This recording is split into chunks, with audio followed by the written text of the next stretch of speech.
Halo semuanya, nama saya Ivana Pangimanan dan rekan saya Rachel Sanjaya. Kami dari Sekolah SMP Kristen Gloria II. Sekarang kami akan mempresentasikan tentang penelitian kami yang berjudul pembuatan deterjen clean zero waste dengan memanfaatkan buah darah yang disebut juga sapi buku karak dengan tujuan berpartisipasi untuk lomba LPPS 2022. Indonesia adalah negara beriklim tropis dengan beragam flora yang hidup di dalamnya. Contohnya adalah tanaman lerak.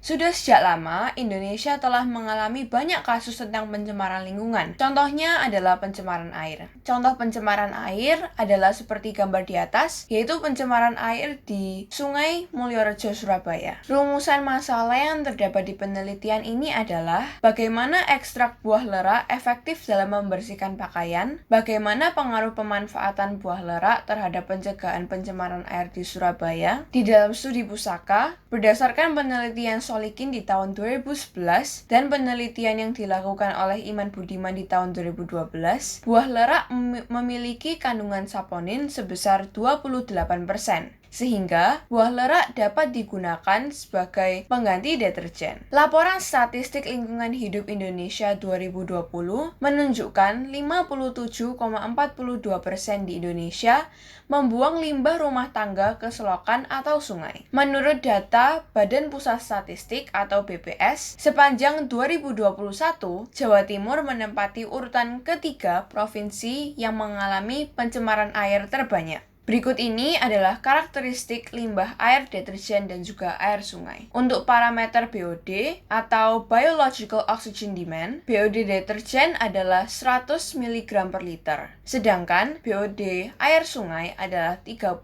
mg per liter. Untuk parameter COD, yaitu Chemical Oxygen Demand, untuk COD deterjen adalah 350 mg per liter, sedangkan air sungai memiliki 80 mg per liter sebagai COD-nya. Dan untuk pH air deterjen adalah sebanyak 10-12, sedangkan pH air sungai adalah 6,5 sampai 8,5. Untuk metodologi penelitian akan dilanjutkan dan dijelaskan oleh rekan saya Rachel Sanjaya. Metodologi penelitian. Bahan-bahan yang digunakan dalam penelitian ini terdiri atas 20 buah lerak, air, garam, dan baking powder. Alat yang digunakan adalah penyaring, kompor, panci, kertas lakmus, dan jerigen untuk menyimpan deterjen. Pertama, rendam 20 buah lerak selama 1 malam bersama 1-2 liter air. Lalu, rebus buah lerak tersebut selama 1 jam. Setelah melunak, buah lerak dipencet hingga kertas saponin yang terkandung di dalamnya keluar. Saring sisa-sisa buah lerak dan rebus buah lerak selama 30 menit. Lalu tambahkan garam sebanyak 5 gram untuk menambahkan busa dan baking powder sebanyak 5 gram untuk menyeimbangkan pH air deterjen K-Clean. Hasil dan pembahasan. Pada pengujian ini, perbandingan air dan ekstrak lerak yang digunakan adalah 2:1. Terlihat bahwa pH air K-Clean sudah memenuhi syarat pH air sungai bersih, yaitu 6,5. Bau dari deterjen K-Clean adalah manis dan sifatnya kesat di tangan. Untuk volume busa deterjen K-Clean terdapat 150 ml dan untuk deterjen biasa sebanyak 300 ml.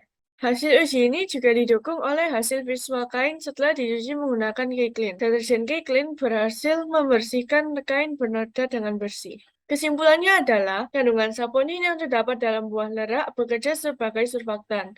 Hal ini membuat buah lerak dapat dimanfaatkan sebagai pengganti deterjen yang lebih ramah lingkungan. Busa yang dihasilkan oleh deterjen K-Clean mudah untuk terurai sehingga mencegah terjadinya pencemaran air di lingkungan. Sekian presentasi dari kami. Terima kasih.